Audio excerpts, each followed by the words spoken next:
that this video meets you in wellness, in balance, and in peace. Most of all, in peace. Peace. As we are heading into the time of the Libra full moon. I'm super excited. I do think that today the moon is in Leo or Virgo. Do not quote me. Today is April the 3rd. So the first day where we really get to feel the energy of the full moon. In my opinion, they always say, or I've always been taught that the full moon energy lasts for 3 days before, the day of, and 3 days after. So I am super excited. Today my intention for this video is just to give a little bit of encouragement. I actually originally started this video, or I recorded the whole thing about a little bit over a month ago. But it just wasn't the right time. So, you know, Spirit let me know that it wasn't the right time. To be completely honest, I didn't have all the right pieces, and I wasn't all the way in the right energy to really talk about it. So I'm glad that, you know, now I'm able to come back and give a little bit of a fresher perspective on literally just going through the journey and accepting the things that come, accepting the things that fall away, and just knowing and understanding that everything is a part of the journey, no matter how small it is or how minute it may seem. Every single thing is a part of the journey. Okay, my phone quit on me because it got a little bit too hot. But this topic is also very spicy. It's giving hot. So the first thing that I want to discuss intentionally is mirrors. Oftentimes when we face challenges, whether the challenge is through situations, as in like work environments or social environments, it is often mirroring something within us that we are needing to heal, or maybe something that we are not paying that much attention to. It can also be mirrored through individual people. So that is why a lot of times people say, like, you know, until you heal your relationships, until you heal the relationship with yourself, and until you truly are okay with the relationship between you and your earthly parents, a lot of times you will continue to see your parents and the people that you choose as romantic partners. And it's simply just a mirror, right? So for example, if I have trauma around, you know, my mom, growing up with mom issues, I may continue to choose partners that treat me the way that my mom treated me, or partners to where I have to act in a very similar way in the way that I acted in the relationship with my mom, if that makes any sense. I know it makes sense. It's a mirroring situation. I'm trying to talk without being too specific, because I don't want to trigger it. I don't want to trigger anybody, but this is very triggering. Like, that's just what it is. A lot of times when we feel like, you know, so-and-so is so messy, and I don't know why she keeps calling me with the mess, because I'm not. But really, if you weren't, then why would they be calling you? You know what I'm saying? So, like, to a certain extent, maybe you are really messy, or maybe there are some messes that you just need to clean up. This over here, just in your opinion, is a little bit too messy. So what I'm saying is, it's the spectrum, right? So a lot of times people that are a little bit further along in the spectrum than what we're comfortable with, then we want to start pointing the finger like,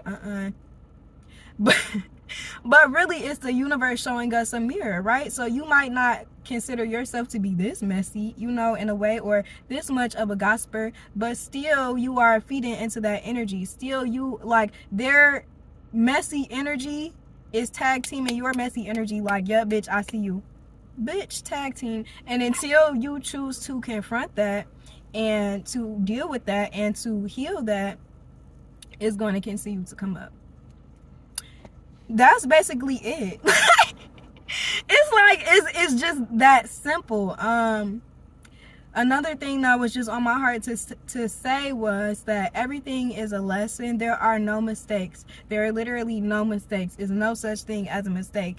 And a lot of times, you know, when we are on our journey and, you know, we may start something. Let's talk about, for example, quitting tobacco, because I know that that has a very strong hold on our generation and as well as the generation under us, because it just has a strong hook. Like, it's very addictive. And what I've noticed is, so when I was growing up, vapes weren't really a thing until I got a little bit older. And what I noticed was they are actually changing the vape recipes, if you will. Like, it's less flavoring, more nicotine, the smaller ones. So when you get the smaller ones, you're getting more nicotine, which is going to eventually push you to get the bigger ones. And then at that point, now it's going to be you're battling the flavor. So it's going to be a brain thing. You know, your brain thinks you're eating candy, or your brain thinks that you're just doing so, and all you're doing is smoking the vape. So it has a very strong hold on you, to the point where, you know, every time you try to quit, you might just get to a point where it's like, you know, fuck it. Because, you know, like, what's the point? But Spirit wants us to know that there is a point.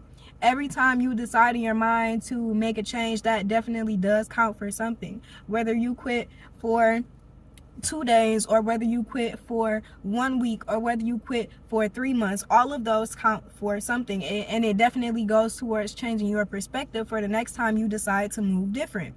That's it, and that's all. We have to start being a lot less critical of ourselves and giving ourselves a lot more credit for the things that we do accomplish, especially the things that are very, very difficult, like beating addiction or breaking generational curses. That comes with communication. So I don't want to get off topic here, but everything is literally a part of the process. Every time you know, choked up in a conversation, or, you know, you were a little bit triggered in a conversation, that was a part of the process, because the next time you have to deal with a similar situation, you might not choke up as much, or your brain is going to remember that choke up and is going to choose something else. It's going to choose different words. It's going to try to find a better survival technique, because that's what we are wired to do: survive, to thrive, really to survive and to thrive. So with all of that being said, Spirit just wants us to know that, you know, Libra has very, very, very, very, very strong energy. It's sister signs to Aries, and in my opinion, it is like, I was gonna say, like, it's giving twins. Like, it's giving very similar energy to Aries. I'm not sure if Libra is a fire sign. I think Libra is a water sign, but to me, it gives very much fire, because it comes in with the heavy justice. Heavy justice, heavy balance energy. Also, when I think about Libras, I think about love. I think about family love. I think about platonic love, and I think about self-love. So I really feel like, you know, the towers are crumbling and we are getting what we deserve. You know what I'm saying? And a big piece of that is going to come from ourselves and self-validation. That's really what I feel for this full moon in Libra, because I feel like a lot of us don't give ourselves enough credit, because we feel like we take so many little steps. Well, after so many little steps, baby, you done almost finished the race. If you count those little steps, baby, you are close to the finish line. So that's really it, guys. I know I always say, like, I'm not gonna be long, and then it's like, you know, an hour-long video, but it's just really short, sweet, simple, and straight to the point. Spirit just really wants us to know that every single thing is a part of the journey. Every lesson that you learn is a part of your journey. It's a part of your initiation into your abundance, into your bigger dream, your next step. So really don't be too hard on yourself.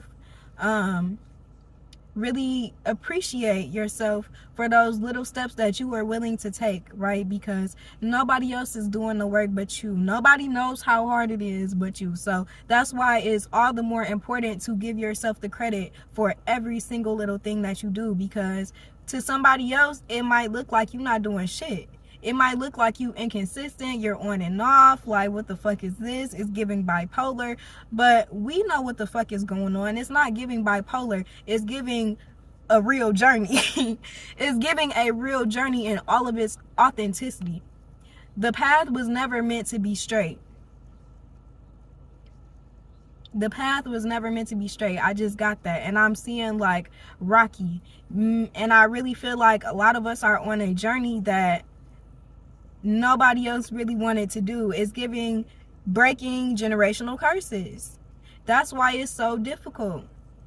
This stuff is embedded into our DNA. It's embedded into our blood. But one thing about it, two things for sure. The spirit is above the blood, because the blood is physical. The spirit is not. And we are not the body, we are not the mind, but we are the spirit that is within a body that has a mind. Right? The emotions come from our mind, or the emotions are created within our mind chemically, and our body feels the sensations physically. We can then choose to tap in spiritually and ask for I ask for integration. I ask for balance and integration. I ask for an integration of my Ori and my higher self and this physical body. Because what you don't want to do is, just get so caught up in, the spiritual, and then you forget that, you are living a human experience, and then now you frustrated because, you around a whole bunch of human people that don't understand what the fuck you talking about because they still in the matrix. That's okay. Because you still in the matrix too. And I think a lot of us forget that. We start experiencing different dimensions, and we start having we start going through our spiritual journey, and we forget that. We forget that it's still very much a human experience, and that is okay. That's actually the basis of it. That's actually what makes it a little more difficult, and I think that's why a lot of times we try to escape. We try to escape through spirituality, but it's really not an escape, because spirituality is going to directly impact your physical reality. Woo! A big old hawk just flew by right above the gate, really at eye level. I love when the birds fly closer to the ground. I just feel like that's how it's just more of an indication like, wow, that's for me. Like, I know that was for me because you usually always in the sky. But yeah, guys, that's it. I don't want to hold you for too long. I hope that everyone is having a great day, and I hope that you guys are ready for the full moon. I will be coming back really soon with a couple of updates in the Botanica. Actually, I can give you guys a couple updates right now. So for one, there were a couple of products that were taken off of the website just because I wanted to do some updating for the recipe list. They will be going back up. The one that I'm most excited about going back up is the moisturizing face mist. I actually added a new preservative, so I had to take that away because I wanted it to last longer. For everybody's sake. Like, who wants to buy something and then you have to, I don't like having to use something in just a couple weeks. That already gives me anxiety. So I've added a really nice preservative that will help the facial spray last longer. Also, the THC oil will be coming to the Botanica. Also, I have a massage therapy candle that includes the THC oil that is really nice. I use that so that I don't just use up all of my THC oil when I'm on my period or when I'm in pain. I'll just go and light the candle, and then as the candle melts, I'll just dip into it and then rub as needed wherever I need. And honestly, if nothing else, it's the ambiance for me. Like, I'm all about aesthetic. So I really love the aesthetic of lighting a candle, and I have a candle, but then it's also like a oil or like a balm. Like, it's giving balm in Gilead. Okay, I'm sorry. So besides the THC oils and the face mist, I think that's it, and that's all. I will be updating the pictures. I've just been trying to do a lot of updating for the Botanica website, just trying to make everything look nice and tidy and clean and cute. Nice, tidy, clean, and cute for the website, because I mean, that's just who I am. Like I said, I love aesthetics. So yeah, I'm not gonna sit here and yap to you guys about that, but I'm just really excited. Also, some new teas coming out. I have some decoctions coming out, specifically one for constipation. It is a laxative. It does not taste shitty. I know people are always like, herbal medicine, like when you think about it, like you think about, like, you know, drinking like something that just tastes like shit. But the laxative actually tastes pretty good. One of the main ingredients is apple cider vinegar, because that is great for our digestive system. And another ingredient is honey, and I did sweeten it fairly well, so it tastes very, very good. Also, last but not least, one of the things that is, I never took it down, but it's coming out and the price is going to go up a little bit, just because, like I said, the ingredients changed a little bit, and I will say it caters to a larger umbrella of symptoms. The cold and flu cough syrup, I'm really excited. The biggest change is really just the color, and the color comes from hibiscus. Hibiscus is really, really, really good for the immune system. It's also really good for your face, like acne and eczema, things like that. Full of vitamins, full of life, full of vitality, full of everything that you need to bring the life back into your lungs. I specifically put some herbs in there for bronchitis, because what I noticed was that cough sometimes is just really, really difficult to get rid of. So licorice root, I'll give you guys a little insider. Licorice root is one of the herbs that was added to the cough syrup, and it really does knock out that bronchi, like chest cough. So yeah, guys, I'm really excited for all the things that are coming up in the Botanica. Please let me know if you have any questions, or if you have any comments, or anything that you just would like to share with us. I'm super, super excited for everything that's coming up. I'm super, super, super excited for the full moon. I'm so glad that I finally got to share this message with you guys after a month of like holding it in. I think that's why I had to make that laxative, because I was constipated with this message. But one thing about me, I'm not gonna say anything or put anything out until I feel like it's really right. And with that being said, I hope that you guys have a wonderful, spectacular, fabulous day, and a wonderful, wonderful, spectacular, fabulous full moon, and a full moon week. And yes, peace. Cheers to more life.